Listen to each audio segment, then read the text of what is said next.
さあ出発だ。如来様、通りがかりの神様たち、ちょっと助けてくれ。この前まではそうしか食べられなかった。でもこの味めっちゃうまい。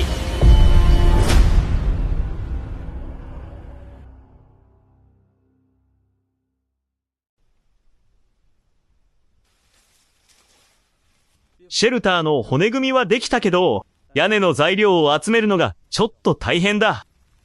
今は冬で、常緑広葉樹以外はほとんど枯れている。雨漏りしないシェルターを作るには、屋根材は1キロ先まで取りに行く必要がありそうだ。この支流を上がってきたとき、下の方にススキがあったよな。それを使えそうだ。ついでに罠も確認して食べられるものも集めていこう。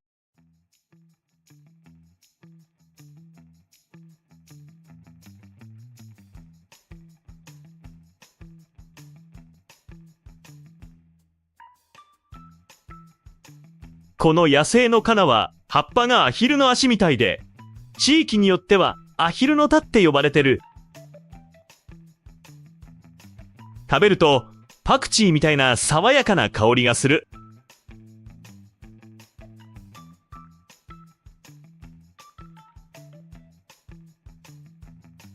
この谷には結構生えてる。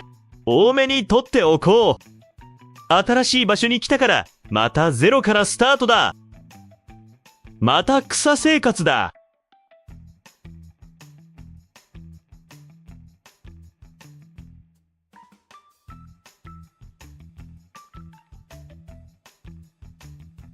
ここにもあった。この季節は多くの草は枯れているけど、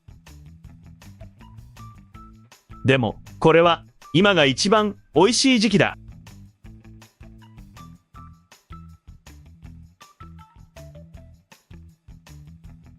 塩があればいい。黒酢で和えたらめっちゃうまいだろう。環境が整ったら小さな畑で育ててみたい。1週間くらいでまた芽が出るからすぐ食べられる。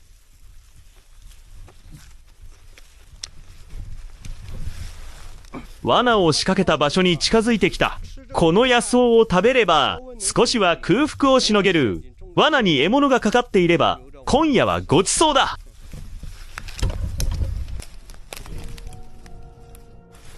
罠が作動していない。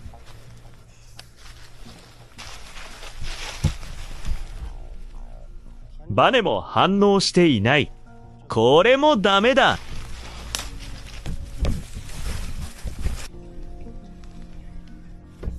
一番期待していたポイントも全くかかっていない。まあいい。先に屋根用のススキを取りに行こう。屋根の材料が見えてきた。でもちょっと遠いな。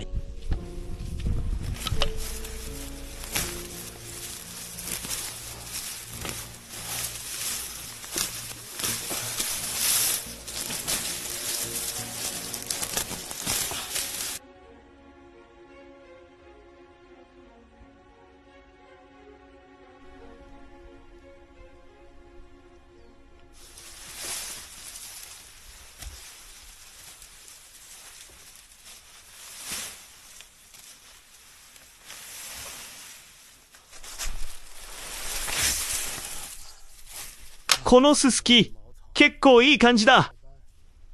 半日もかかってしまった。ちょっと休もう。少し休憩。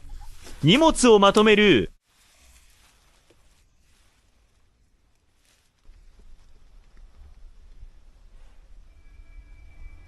さっきまでは晴れてたのに、今は雲が広がってきた。急いで屋根を仕上げないと。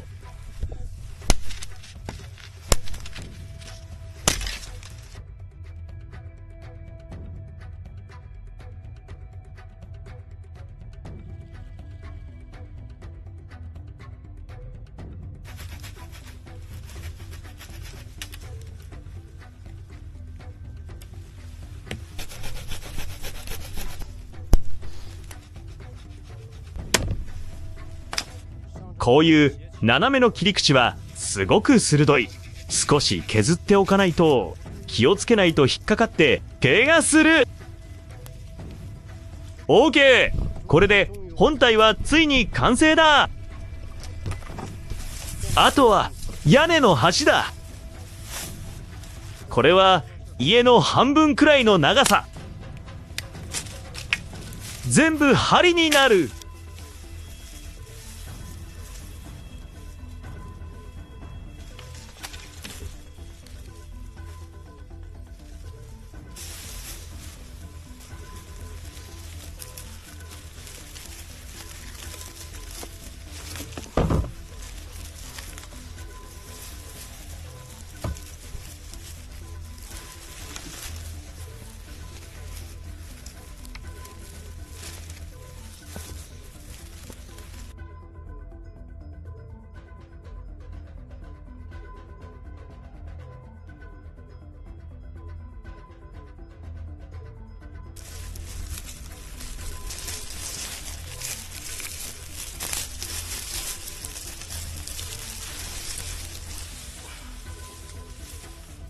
本当に大変だ。サバイバルに近道はない。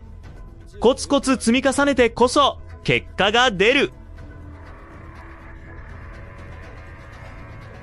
とにかく今日はこれを完成させる。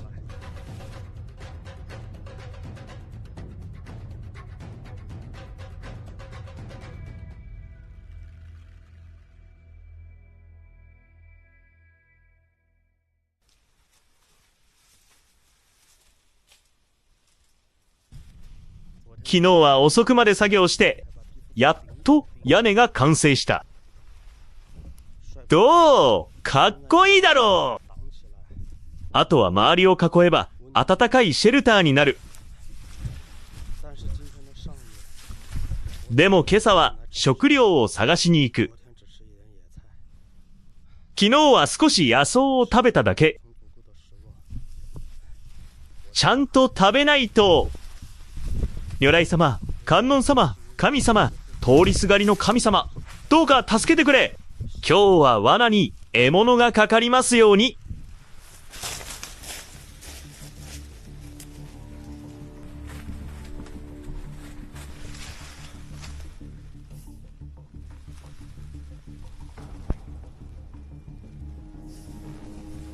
出発だ。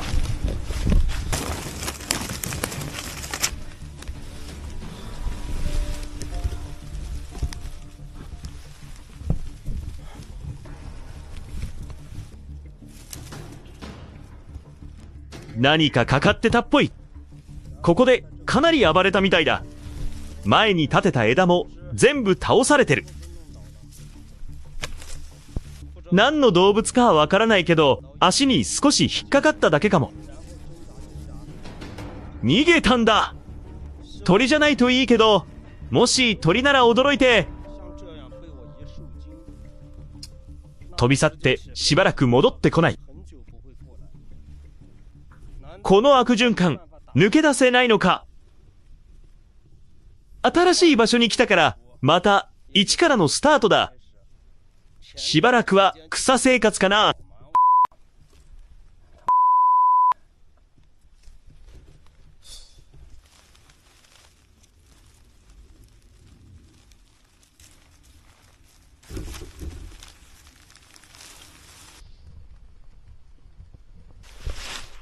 どの罠にも何もかかってない。もう少し下に行ってみる。近くにもう一つ谷があるから探してみよう。何か食べられるものがあるかも。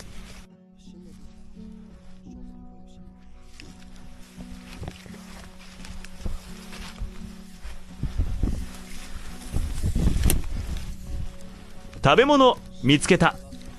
この谷は日当たりが良さそうだ。キクラゲがたくさん生えてる。よし、これは貴重なタンパク源だ。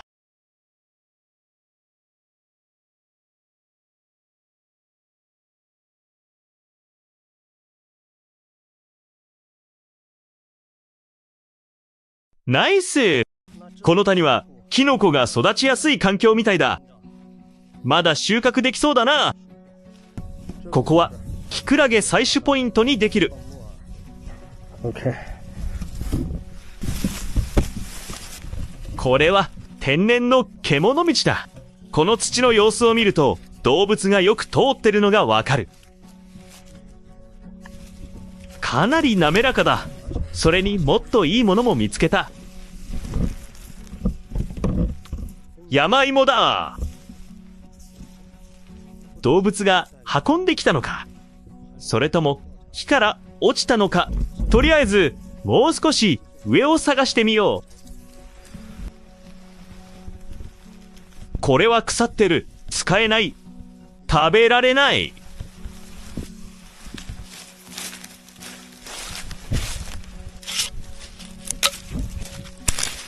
この葉に毛がある植物は地大根とも呼ばれる。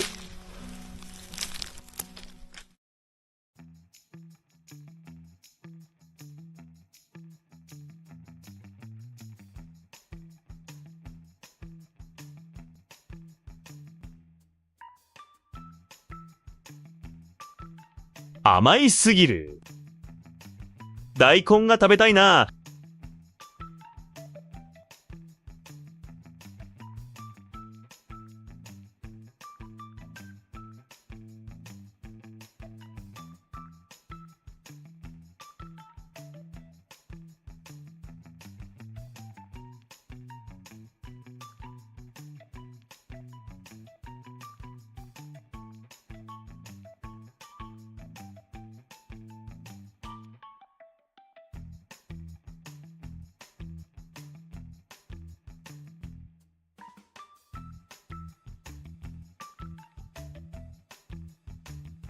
またキクラゲ見つけた。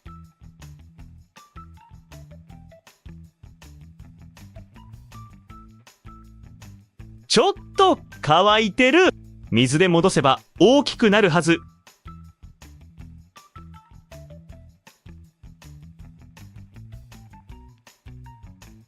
もう時間も遅いし、一旦シェルターに戻ろう。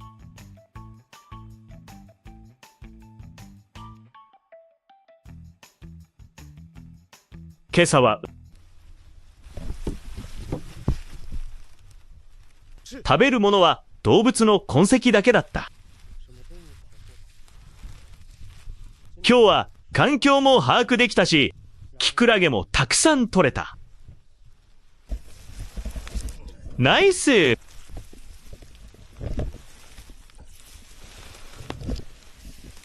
これ少し乾いてるけど水で戻せば大きくなる。全部完了。めっちゃ腹減った。でも今はキクラゲを食べるつもりはない。食料は限られてるし、まだやることがたくさんある。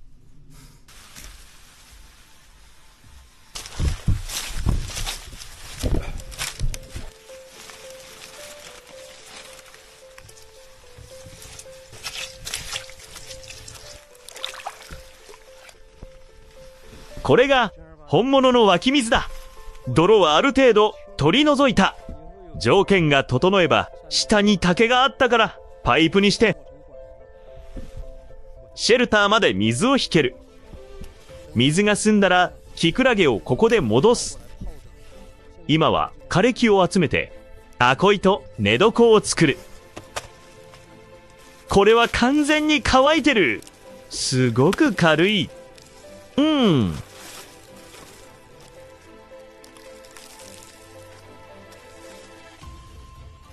もう中まで乾いてる。虫もいない。いい感じだ。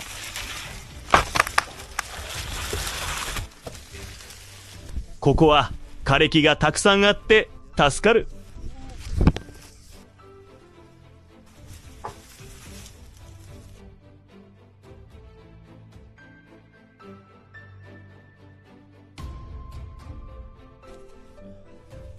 頭は汗だくなのに足は冷えて真っ赤だ。寒さへの耐性が上がってきた気がする。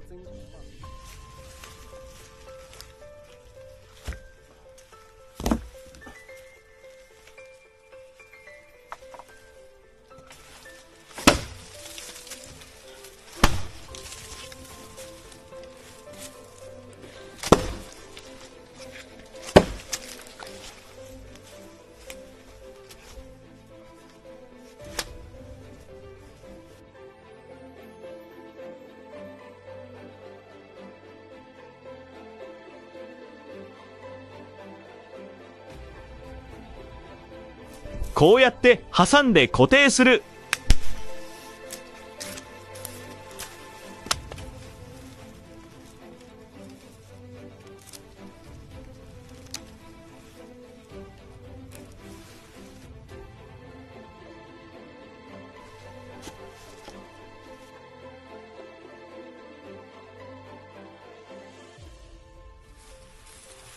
もうすぐ日が暮れる。焚き木を集めて火を起こす。キクラゲを焼香。さっき気づかなかったけど、ここにも野生のパクチーがある。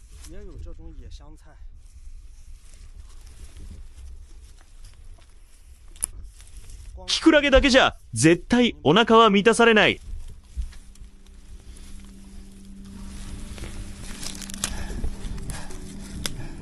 もうこれ食べる。いいや。先に薪を持ち帰ってキクラゲを焼く。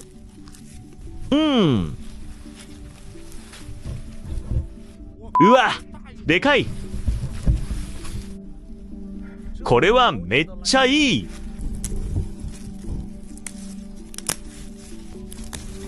柔らかくて最高だ。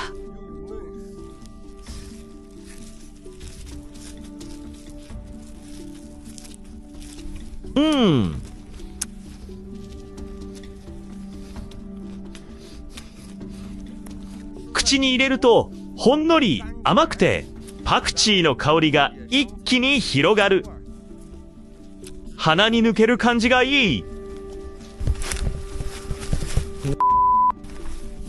こっちはもっと大きい。すごいな。もう取らないつもりだったのに、やっぱり美味しいから取っちゃう。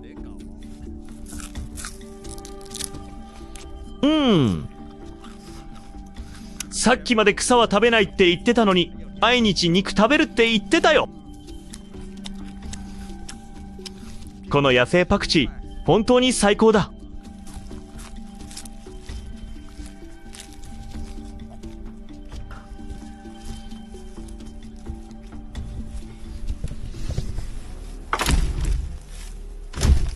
薪の準備完了。火も起こした。キクラゲを焼いていく。聞こえる。飛行機の音だ。これは俺の撮影チームの飛行機。冗談だよ。長時間歩き続けたせいで靴に穴が開き始めた。鶴はこれくらいで十分だ。シェルターに戻ろう。また夜に雨か。戻しておいたキクラゲを木の枝に乗せて火の近くに置いた。大きく燃え広がることはないはず。鶴集めに時間かけすぎた。一部はもう焦げちゃったけど、もう食べられるだろう。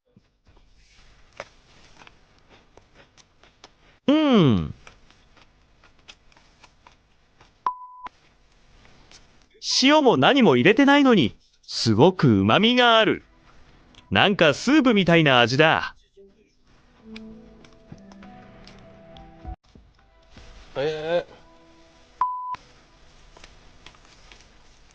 外はちょっと焦げてる。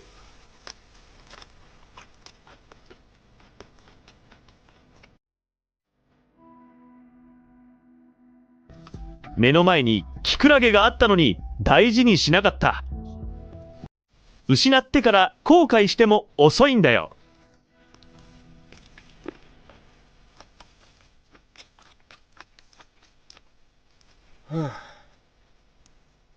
鶴の皮を剥いでロープを編もう。夜に備える。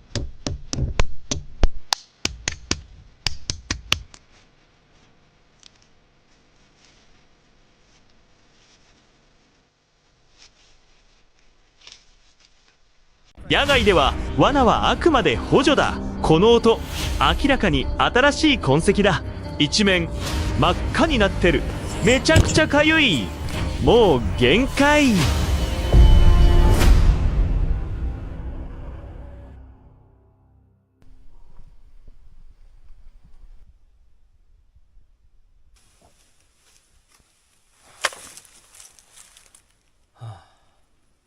おはよう。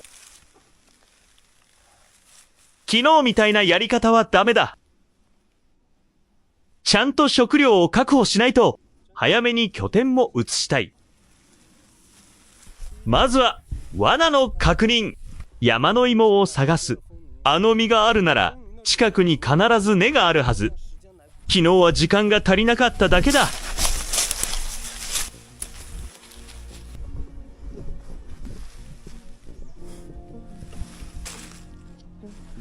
かかってない。もう少し見てみる。あっちの罠もダメか。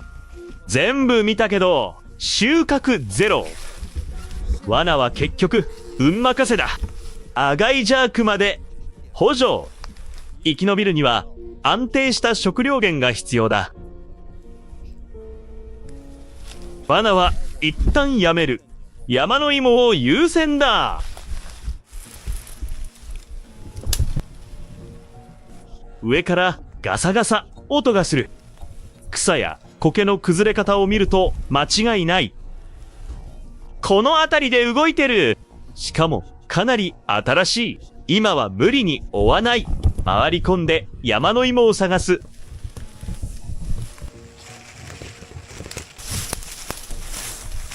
さっきの罠やめるは撤回だ。やっぱ数が足りなかった。こういう開けた場所は数で勝負だ。夜は木の上で休んで、昼は地面に降りる。警戒さえされてなければまだチャンスはある。取った。あの実を見つけた場所だ。鶴を探してみる。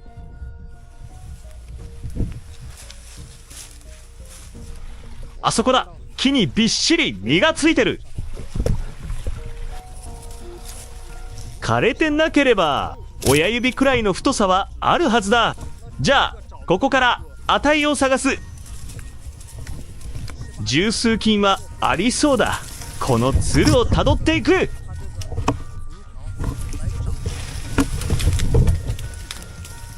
かなり脆くなってる。絶対に強く触るな。切れたら終わりだ。もう追えなくなる。ここだ。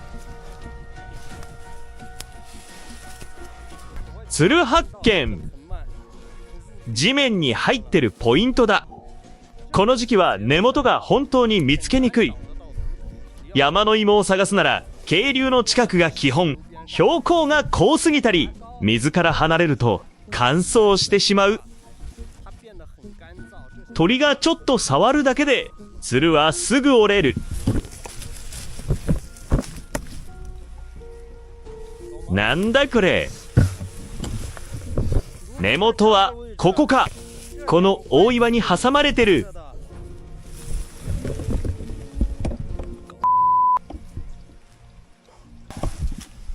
一旦やり直そう。この谷なら一本だけのはずがない。もっと探せばある。掘りやすい場所は必ず見つかる。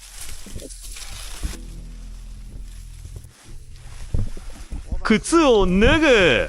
ここは水があるから。この泥の厚さ。ここに来てからまともに洗えたのは1回だけ。しかもパンツ裏返して履いてる。よし行くか。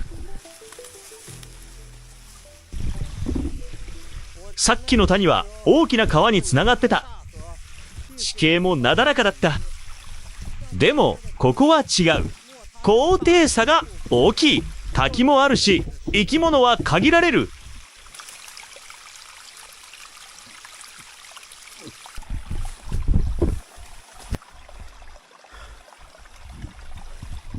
鶴だ。見つけた。いい場所だ。ここかなり掘りやすそうだ。小石ばっかりだ。よしやるか。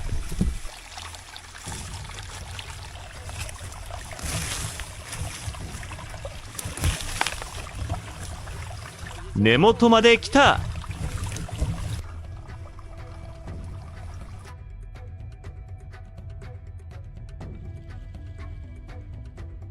見えてきた。悪くない。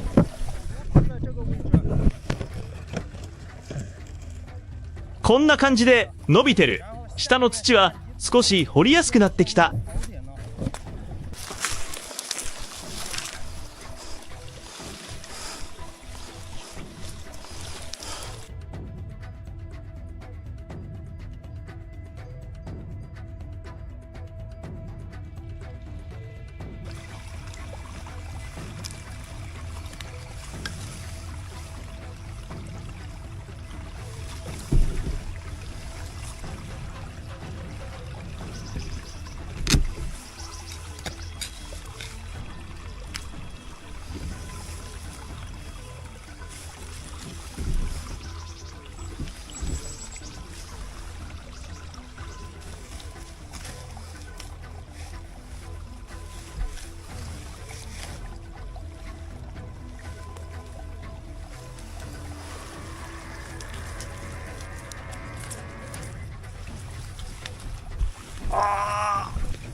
足がしびれた。半日ずっと掘りっぱなしだ。これでしっかり食える。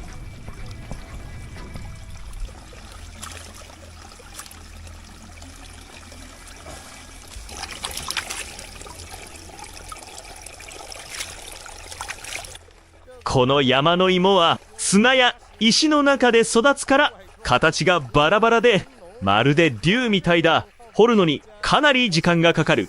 洗うのも手間だ。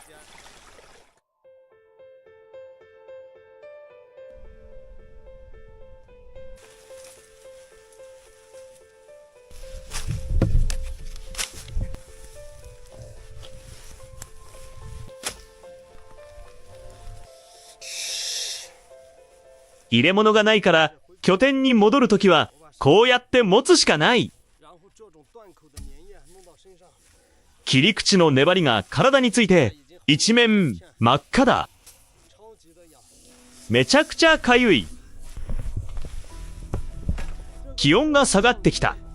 嫌な予感がする。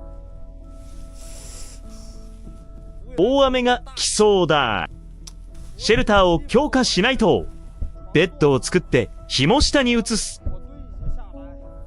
この場所ダメ。この岩の下じゃ雨は防げない。材料が足りない。まずは集める。間違いない。大雨が来る。空が暗くなったり明るくなったり、こういう時は一気に降る。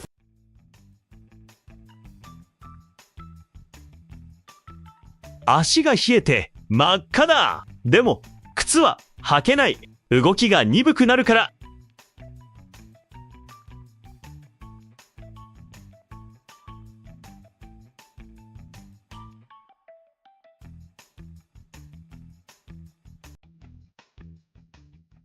まずはこの壁からだ。ここが入り口になる。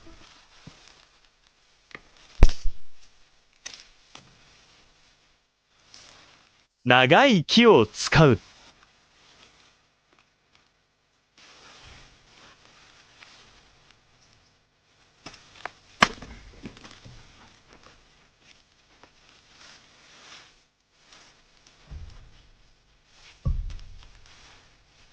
軽く固定すれば十分。後で外からもう一本補強する。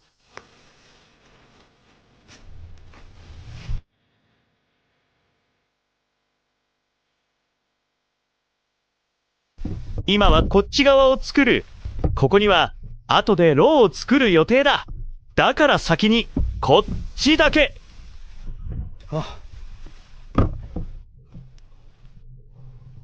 さっき壁を作ってたけど、そんなにやってないのに体がかなり重い。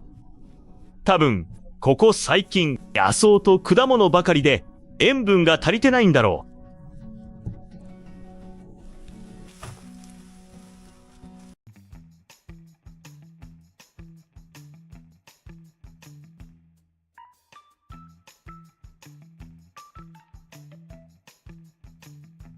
この半分は、ろうを作ってからだ。残りは、余裕があるときに少しずつやる。少しずつ作っていく。まずはベッドを作って火を下に移す。今日で拠点完成だ。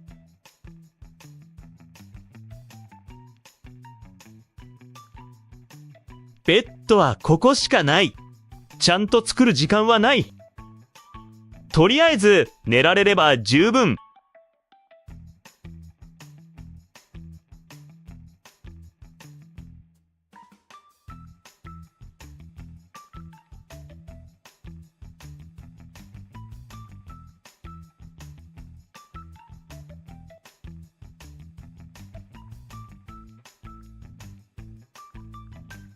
一番冷えるのは足だ。夜はこれで足を包む。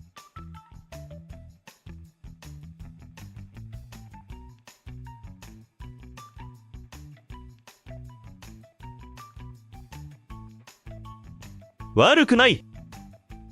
簡易だけどこれでいく。地面の湿気はこれで防げる。もう時間がない。すぐ暗くなる。足が冷えすぎてやばい。もう限界だ。かまどはできた。火も下に移した。ベッド側は少し高くする。火の粉対策だ。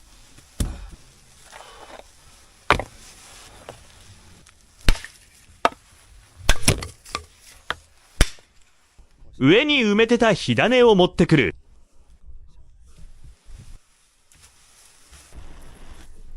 寒すぎる。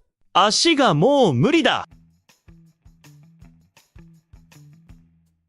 山の芋を焼く。多めに焼いて半分は残す。今日はしっかり食う。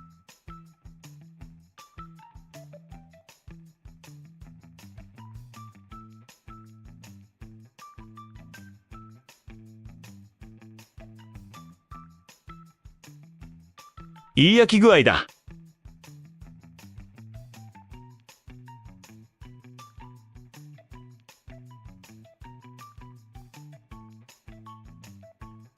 形はバラバラで、中に泥も入り込んでる。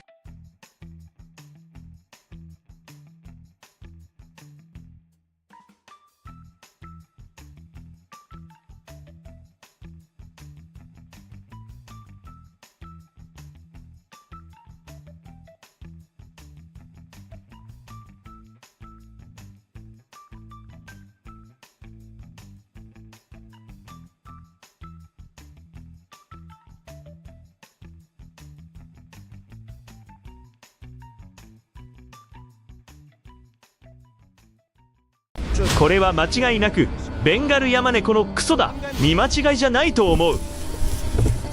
やっぱり一つ見つけると次々出てくる。もういいや。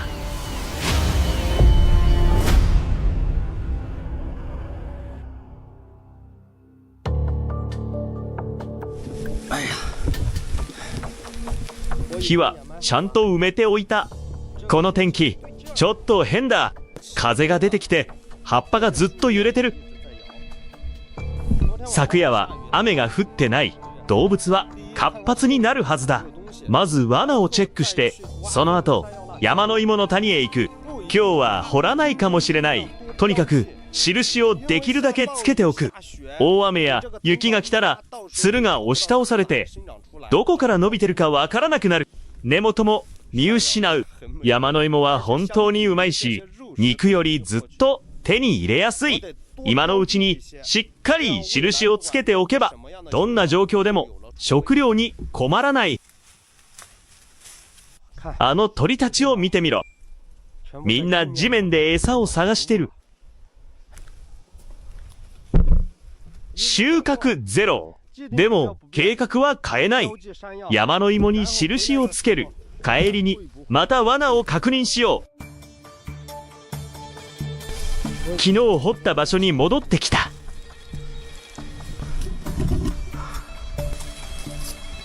山の芋のエリアだ。うわー、いい香り。これなんだ。林木、野生の金木犀だ。花は1月から3月に咲く。標高で時期は変わる。実はだいたい8から9まで月だ。しかも上に山の芋の剣が絡んでる。かなり密集してる。注意しないと。この時期のつるはすごく脆い。折れたら根元がわからなくなる。この太さ、もう枯れてるけど、生きてたら相当でかかったはずだ。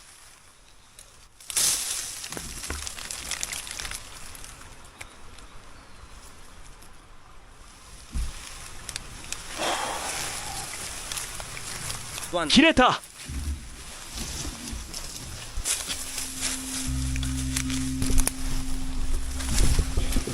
すごい。これは当たりだ。やっぱり一つ見つけるとどんどん出てくる。ここは山の芋の群生地っぽい。ここに小さいつるがある。木の棒を刺して目印にしておく。こっちは別のつるっぽいな。さっき軽く触っただけで折れたし、気づいてよかった。場所はここだ。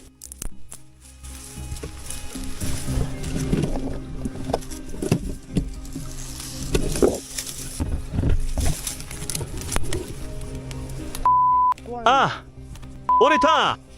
これ枯れてなければ少なくとも1メートルはある。指くらいの太さだ。今は外側の若い木しか見えてない。中をちゃんと探らないとダメだ。こういう大物は枯れ枝をむやみに触っちゃいけない。ちょっと触るだけで根元につながってるつるを折っちゃうかもしれない。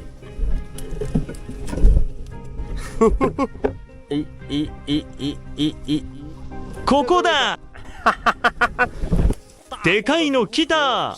根元の場所見つけたぞ。これ雨が1回でも降ったら絶対見つけられなくなる。もうここまでしか残ってないから。よーし、この場所は覚えた。上に行ってもっと印つける。ちょっと焦ってきた。風とか雨とか雪でこういう弦が折れそうで怖い。乾燥しすぎてる。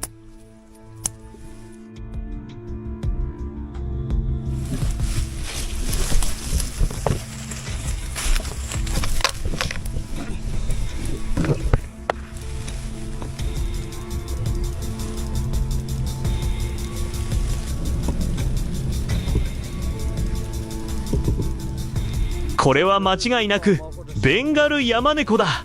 雲氷系の可能性もある。こいつらはトイレの場所がだいたい決まってる。しかもこういう開けた高い岩の上を好む。あと草も食べて消化を助ける。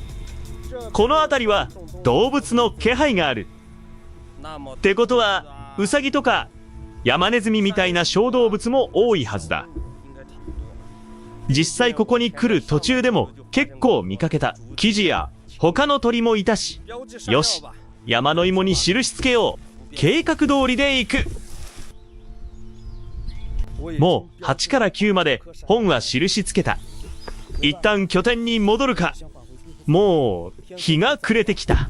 ほら鳥たちも早く戻れって急してるみたいだ。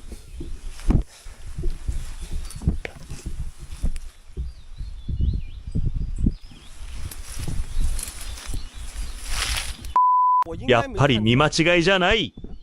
あそこ見てみろ。数メートルに広がってるつるだ。山の芋で間違いない。どんだけでかいんだよ。慎重に行かないと。この時期のつるはめちゃくちゃ折れやすい。どこから伸びてるか探る。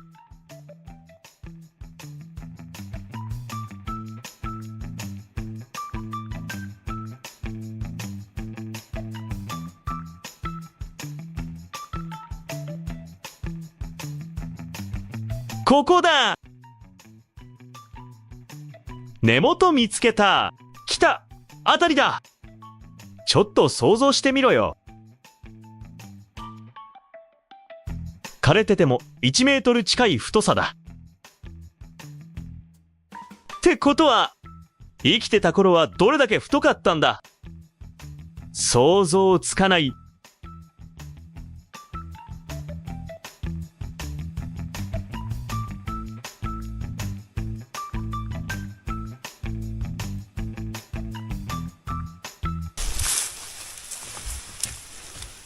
日が暮れる前に戻れた。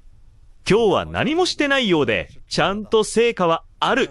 ネズミの穴も見つけたし、それに山の芋も大量にマークした。これで最低限の食料は確保できた。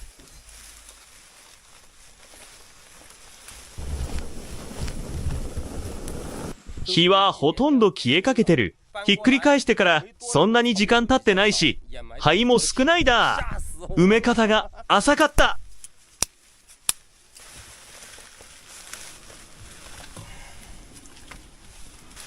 この塊の山の芋、火の横で焼く。今日はかなり印つけたし、足は本気で掘る。これでまた1日2食に戻れそうだ。焼けるまでの間に、ロープでも編むか、毎日少しずつ作って、ある程度溜まったら靴を強化する。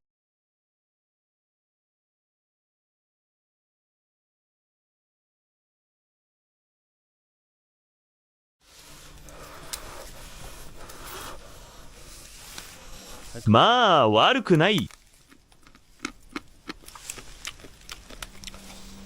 火に近いとこは焦げすぎたな。味は悪くない。焦げすぎるとちょっと苦い。さっさと食ってロープ編むか。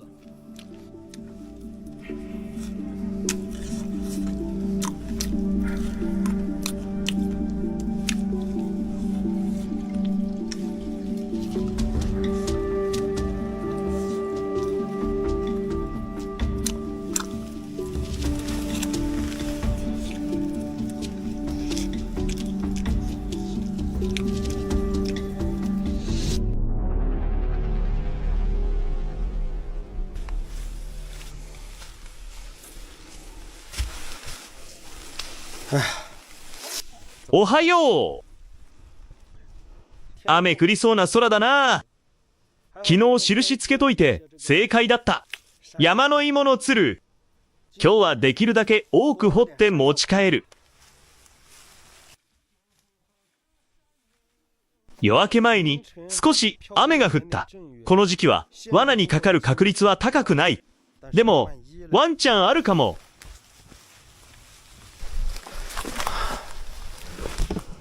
やっぱダメか。他のも見てみる。全部確認したけど収穫ゼロ。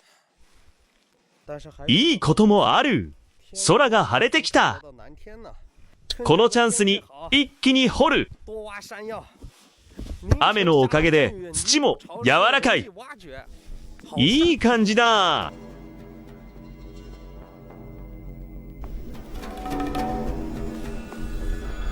これは絶対行く。夢に出てきそうな太さだ。完全に大物。やっぱ昨日マーキングして正解だった。こんな太いのにつながってる部分はめちゃ細い。風とか雪とか動物が通っただけでもすぐ切れるレベルだ。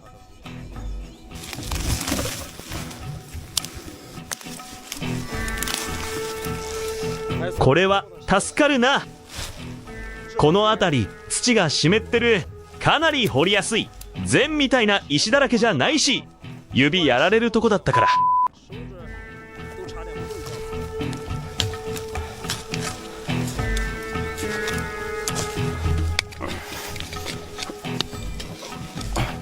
これ相当きついぞ。20センチくらい掘ってやっと根元が見えた。間違いなくでかいやつだ。この太さやばいな。今日はこれで1日終わりそうだ。穴を広げていく。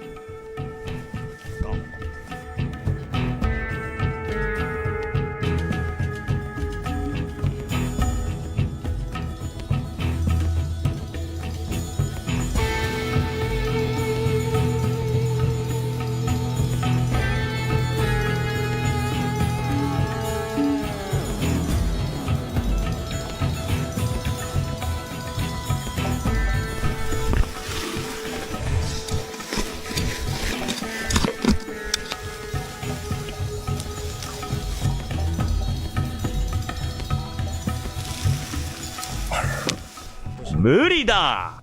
もう1メートル以上掘ってる。まだ下に続いてるっぽい。こんなの初めてだ。一番きつい山の芋かも。剣を追って掘り下げて、やっと根元にたどり着いた。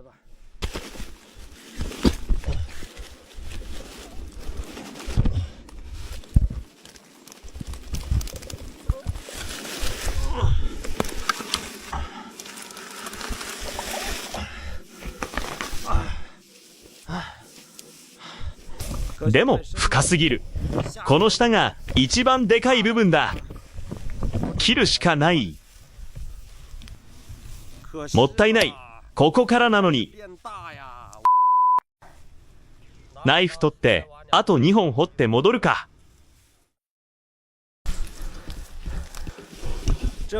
これがさっき印つけた根元。場所もかなりいい。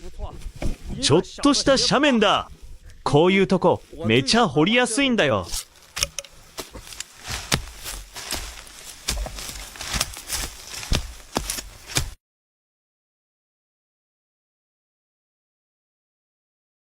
根元はここだ。外側から攻めていく。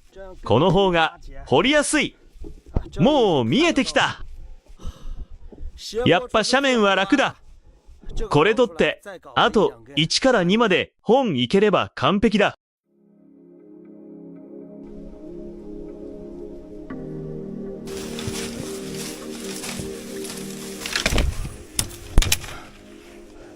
今日の収穫悪くない。サイズもなかなかいい。途中で竹も拾ってきた。乾いた竹は火起こしにちょうどいい。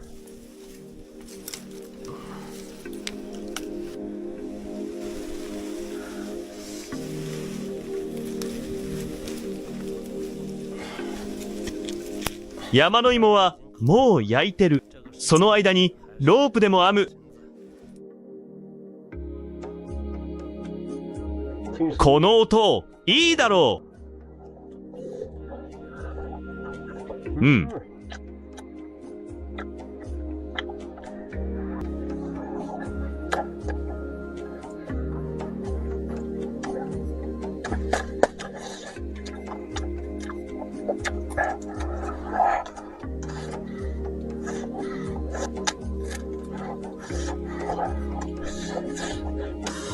まだでかいのあるな。どけどけ。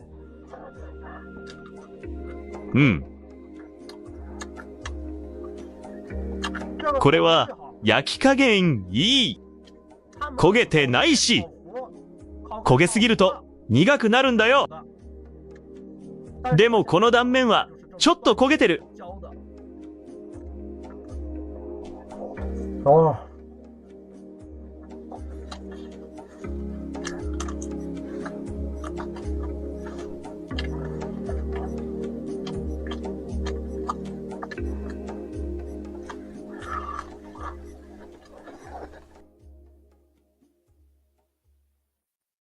竹を集めながらネズミを捕まえる。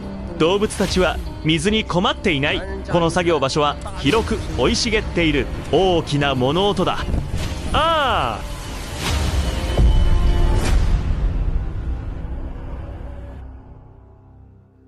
あ、今日はなんだかいつもの夜明けより寒い気がする。今朝はどんどん冷えてきている。もう下のかまどに火を入れておいた。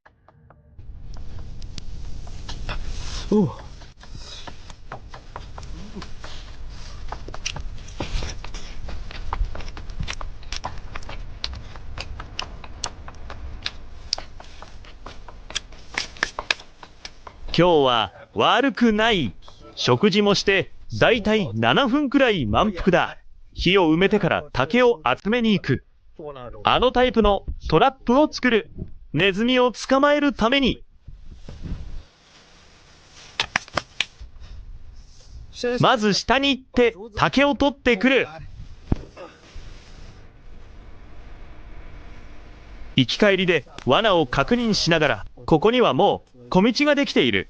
もうすぐ最初の罠に着く。正直、得れる確率はあまり高くない。断続的に雨が降っていて、動物たちは水に困っていない。来た形跡もない。ここは獣道だ。メインの獣道でも取れていない。他は考えなくていいな。やっぱり先に竹を集めよう。竹は罠に使えるし、水を引く間にもできる。時間があれば山芋も掘ろ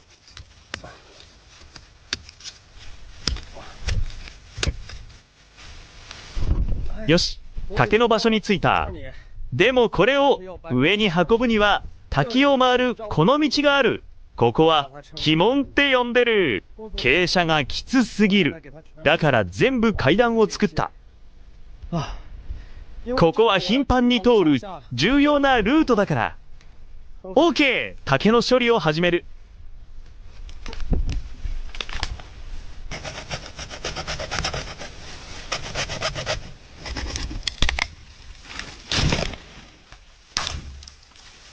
竹はノコギリで切ることにしている。もし叩いて割るとすぐに割れてしまう。割れたものは水管に向かない。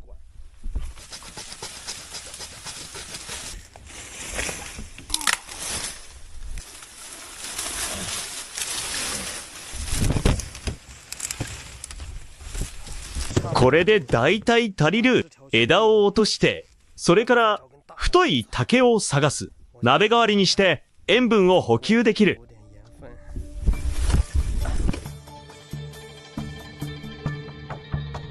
前にカップルの糞を見つけた。あの上に太い竹がある。ちょうどあそこだ。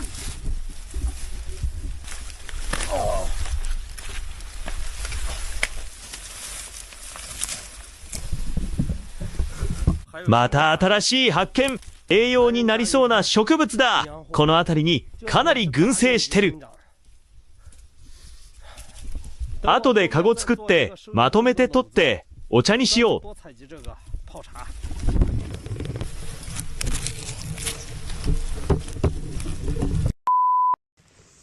ついこっちに気を取られた。めっちゃ生えてる。いいな。後ろにも太いのがある。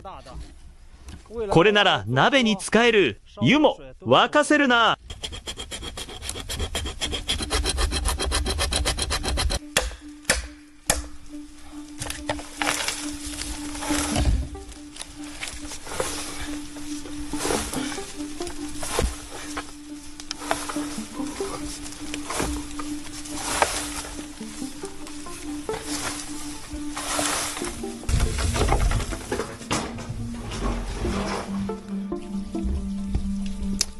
ここの竹は太いけど、長く切ると運ぶのが大変だ。じゃなきゃ水管にしたかった。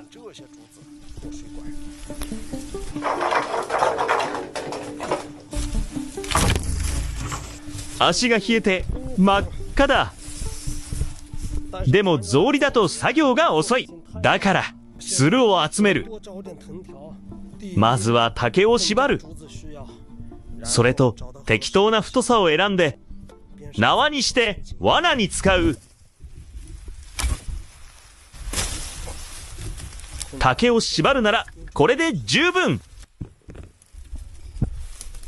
罠にはこっちがいい。腹痛い。セチやコブがあるのはダメ。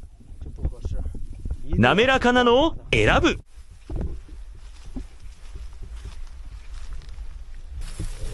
いいぞ。これ理想的なツルだ。傷もない。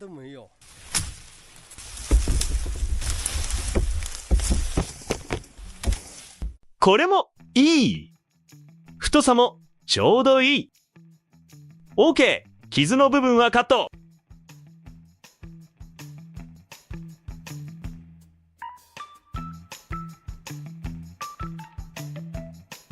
つる集め完了。全部端くらいの太さ。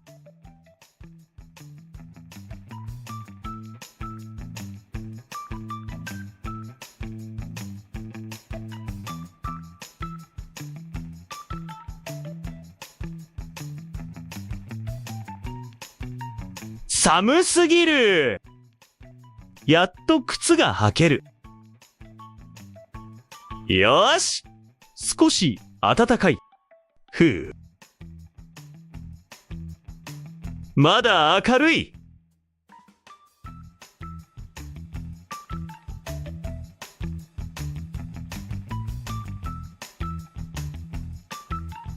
この辺りのはず。前に印つけたやつだ。これは自分の足跡だ。見つけた。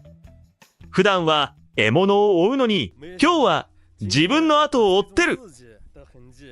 どんな見た目だったっけ？パチンコみたいな形で印つけたはず。掘るぞ。こういう斜面は掘りやすい。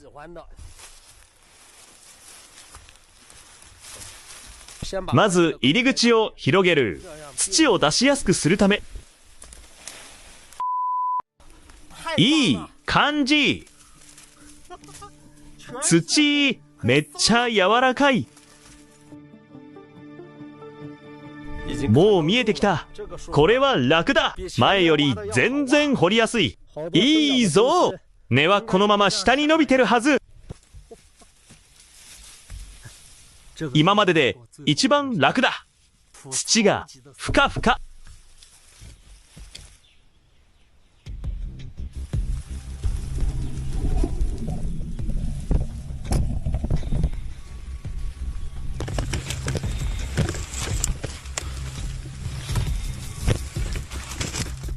今の音なんだ。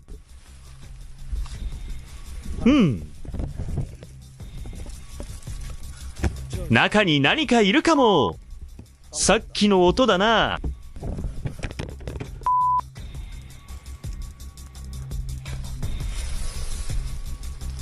まあいいか。後でいい。先に山芋だ。また石棺。思ったほどでかくないかも。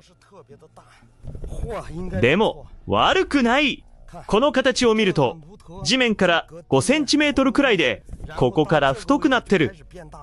この先は大物のはず。石はあるけど掘り続ける。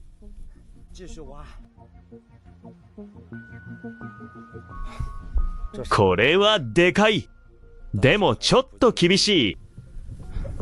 下は岩だらけだ。土をどかして。折れた。ナイフ当たった。取れる分だけ回収だ。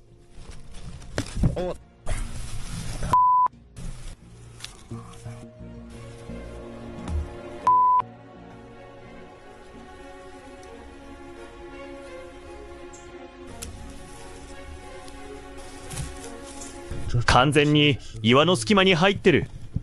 これはもう無理だ。もったいない。下は大岩で石も重なってる。じゃなければ相当取れたのに。まあいいか。体力は温存できた。ちょっと体洗いって。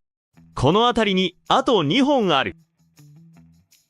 さっきのはあそこに置いた。帰りにまとめて回収する。渓谷の方にもう1本ある。さっきよりつるが少し太い。これは期待できそう。つるは細いけど掘る価値あり。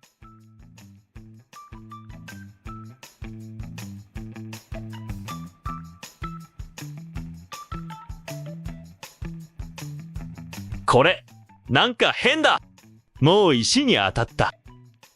さっきと同じパターンだ。岩の隙間に入り込んでる感じ。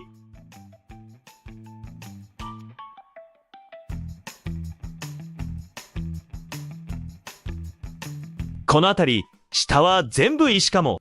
深く伸びられないな。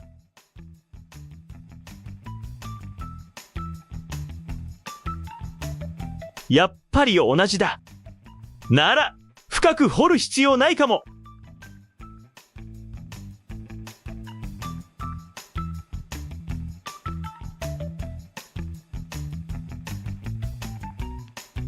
やっぱり、石だらけだな。見れば見るほど怪しい。他のは鶴で目印つけたけど、これは鶴が密集してるだけで、しかも上に山芋みたいな実がついてる。これ見ると山芋じゃない気もする。別の植物かも。記憶だと紫だった気がする。これは白い。でも石が多すぎて絡んでるだけかもしれない。まあ食べられるだろう。鶴はそっくりだし、上の平地にももう一本ある。しかも鶴が2本。あれはでかいはずだ。ここは平地だ。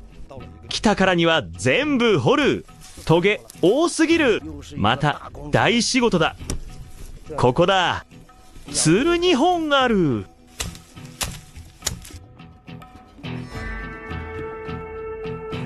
もう頭見えた。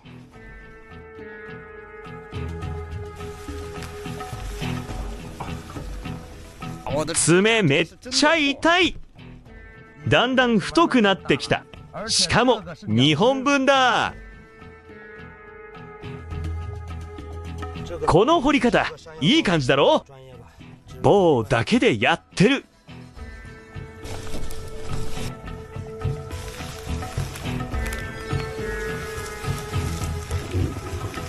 周りの届けてサイズ確認。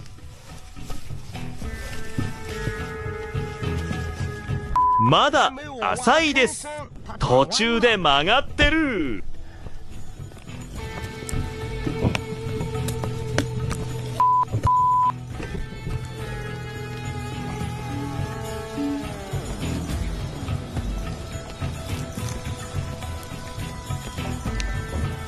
これは細い。下にまだでかいのがある。本命はこっちだ。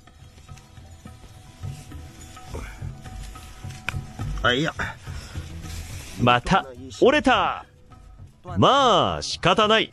これ以上は無理だ。平地はきつい。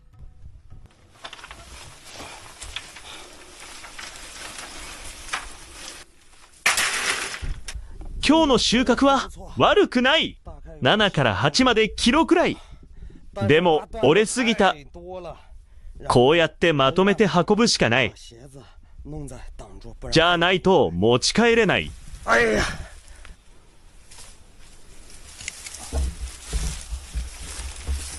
状態いいやつは穴掘って埋めておく。いざって時のために取っておく。その時に食べる。土の中の方が持つし、腐りにくい。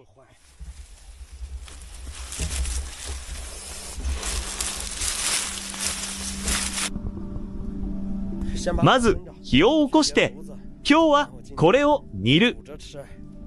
塩入れたら最高だ。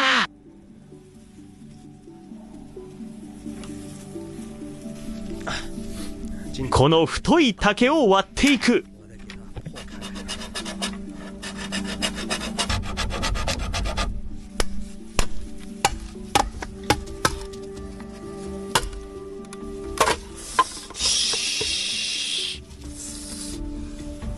危なかった。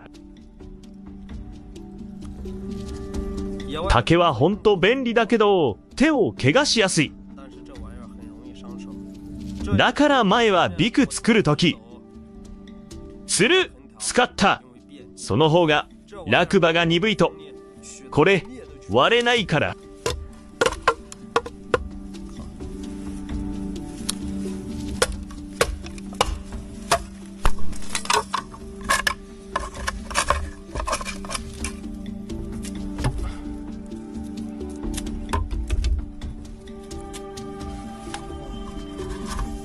多めに入れて、水を足す。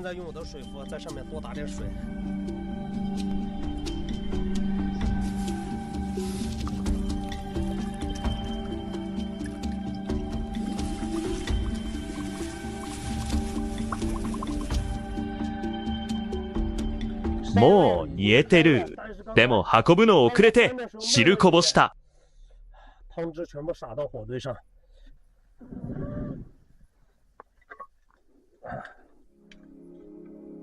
ほんの一瞬で全部火に落ちた。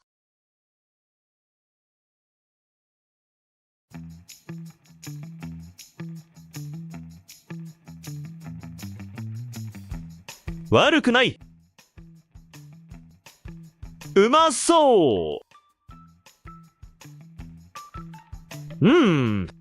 普通にうまい。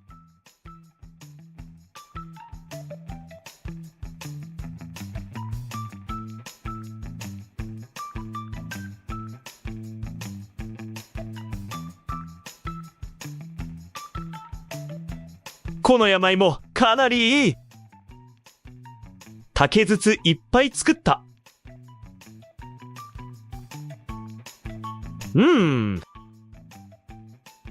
もう半分以上食べた。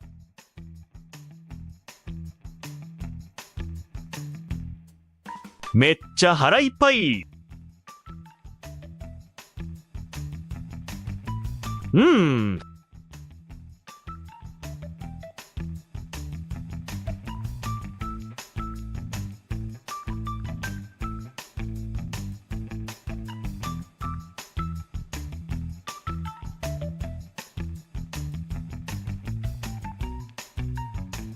食って飲んで満足。少ししたら休む。夜明け前が一番きつい。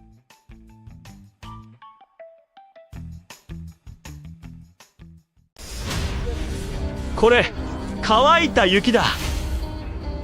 うわ、ちょっと怖い。こんなの当たったら頭クラクラしそう。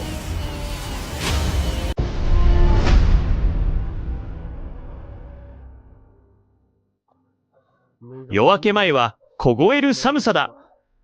明るくなってきた岩を取ろう。風が強すぎる。あ、もう来たな。あとは夜明け待ち。先に避難所へ戻る。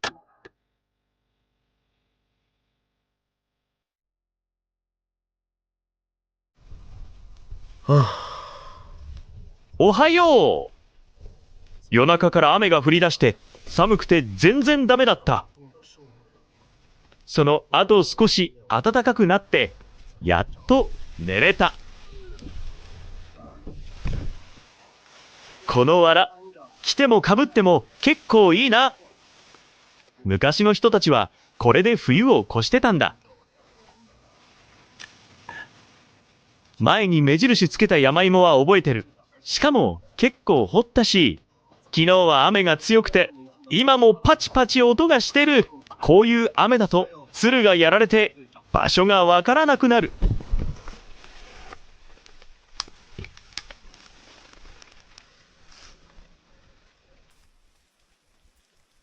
やばい。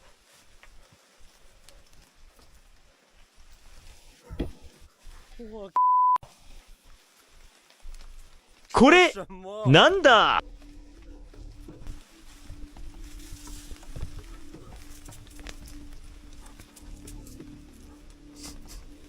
大雪じゃなくて、あられだ。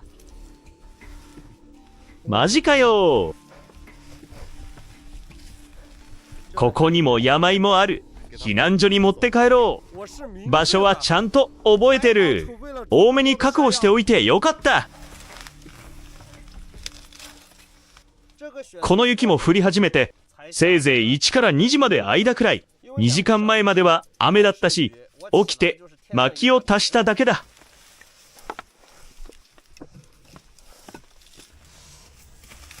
薪がもう少ない。今日は効率よく動かないと先に山芋焼いておく。薪拾って戻ればすぐ温かいのが食べられる。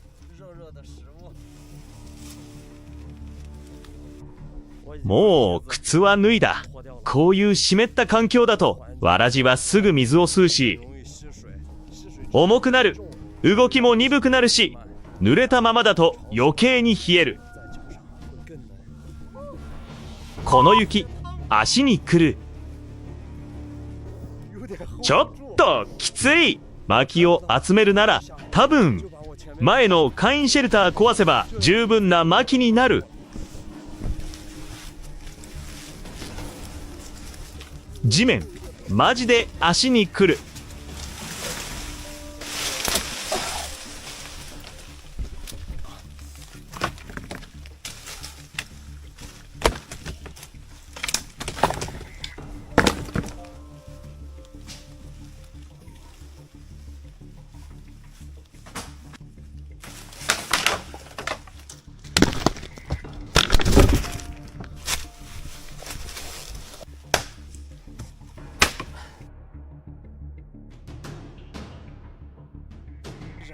我慢だ。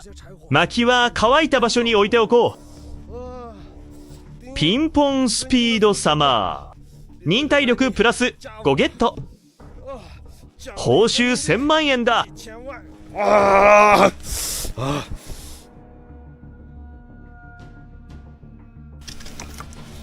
日の気温は低すぎる。足の裏、もう感覚ない。足を早く温めるにはまず乾いた雪を使う。これ乾いたやつじゃないとダメ。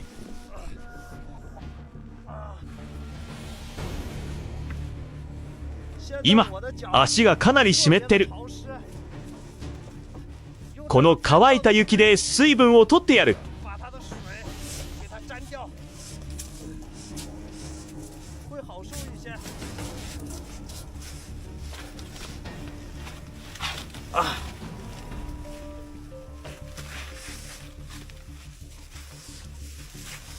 よーし、この状態で日に当てるのはダメ。温かいもので包んでゆっくり温める。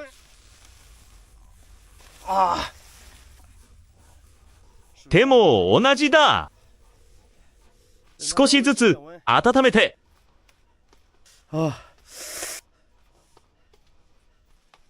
やっと足戻ってきた。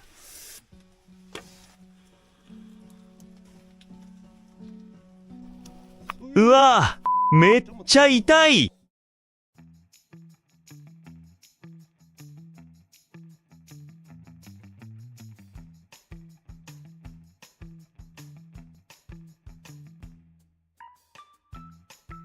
熱々の山芋、口に入れると生き返る。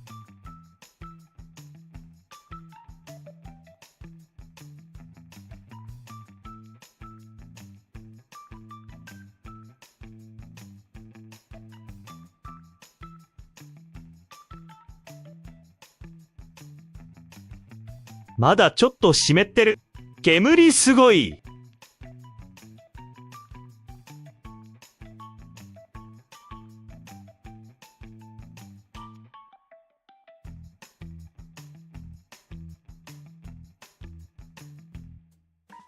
体もやっと温まってきた。今のこれ、小雨なのか。それとも雪が溶けて落ちてるのかわからない。ちょっと寒いけど備えは必要だな。この天気じゃ動物は出てこない。でも昨日竹は用意してる。あと少し材料を集めればいい罠が作れそうだ。まずは材料を集める。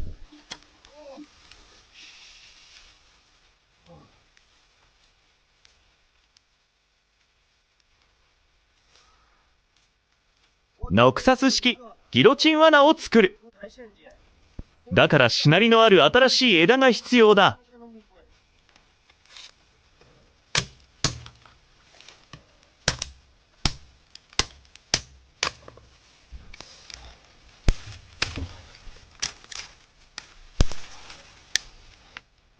材料はだいたい揃った。一番大事なのは竹だ。鶴は先に入り口に置いておく。後で火のそばでやる。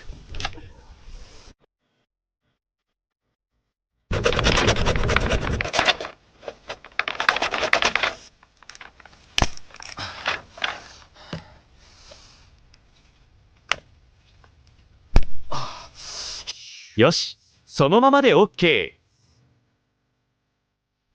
もう7から8まで本は切った。次はこれを真ん中から割る、均等に割るのがポイント。なるべく根元に近い部分を使う。そっちの方がしなりが強い。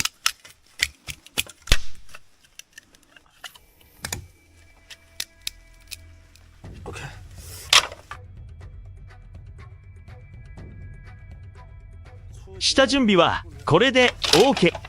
とりあえず火のそばに持ってく。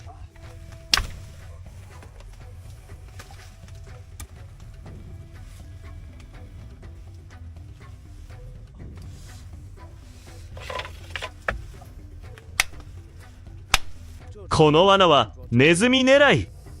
前にネズミ穴は結構見つけてある。ただバッテリーがなくてあまり取れてない。今は雨だから動物は巣穴にこもってる。天気が回復して動き出したらチャンスだ。鶴でここをしっかり固定する。これでバネが強くなる。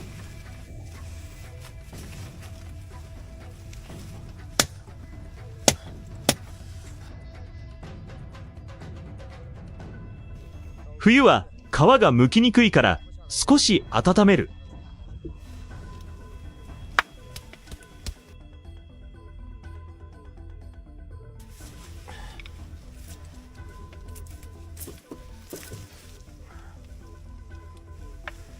ここで縛る。これでさらに強くなる。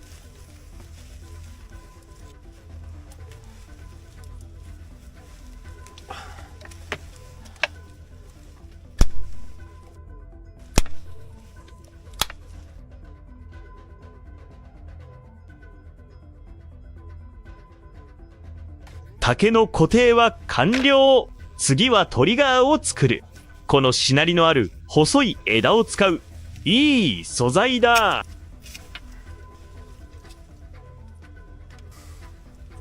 この長さで1、2、3、4、5、6、7本。だから7本使う。先端から1から2までセンチを斜めに切る。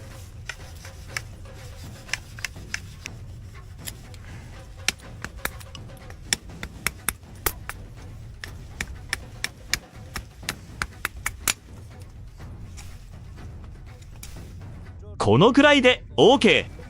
同じくらいの長さのを用意して乗せる。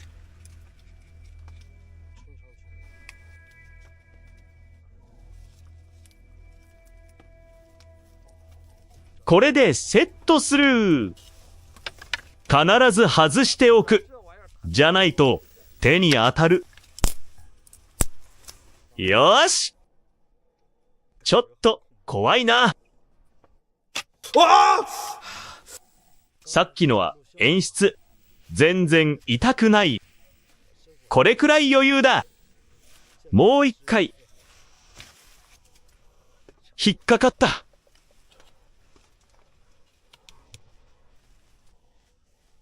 こんな感じ。これをノクサス弾頭台って呼んでる。俺、ロールやって一番好きなのがダリウスなんだ。あいつ、斧でバンバン叩きつけるんだよ。やっぱ男ならガンガン行きたいよ。ほら。こう落ちる。あとはこれを同じのを3つ作る。残りも一気に仕上げる。竹を切って山芋を煮ながら続けていく。明日晴れてくれたらこれも。あったかいの飲みたいな。いや、それより外マジで寒すぎる。竹は中で切る。火を強めて竹筒を切って山芋を煮てまた続ける。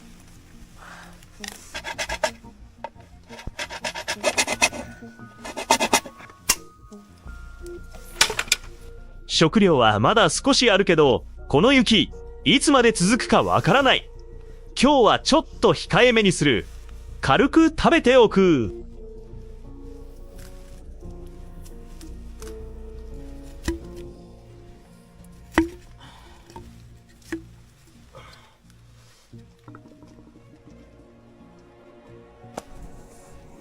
あとは山芋を待つ。その間にトリガー作り。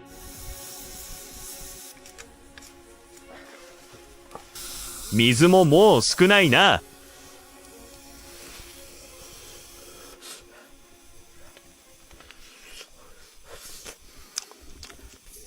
うん。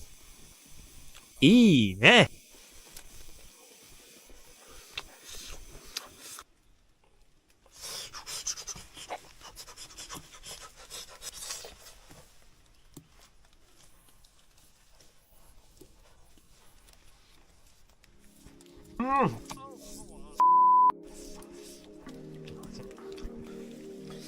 先に汁飲まないと取れない。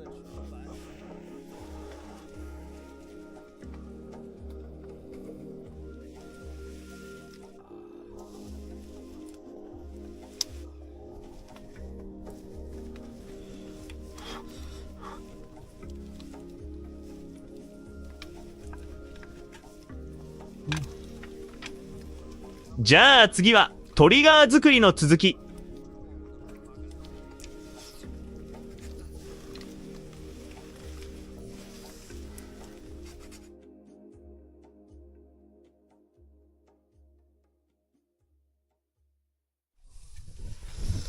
おはよう。今日はまだマシ。雪かなり溶けてきてる。屋根もほぼなくなった。寒いけどこれはいい兆候だ。雪が溶けてる。でもまだ小雨は降ってる感じ。ほんと寒すぎる。雪解けプラス霧雨って感じだ。このまま天気が回復しなかったら今日は外を出ない。体力持って枯れる。わざわざ動くより山芋もまだあるし、少し焼いて時間ある時にロープを編む。後でちゃんとした靴を作るために。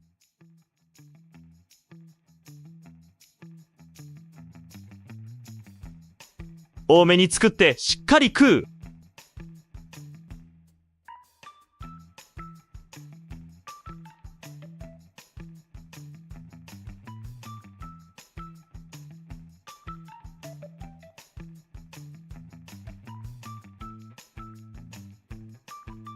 まずは山芋から。これが朝飯。この部分はちゃんと落とす。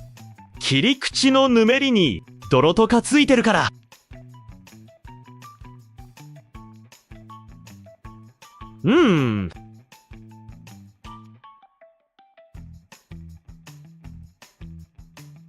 いいなあ。やっぱ大きい山芋はでんぷん多い気がする。腹持ちもいい。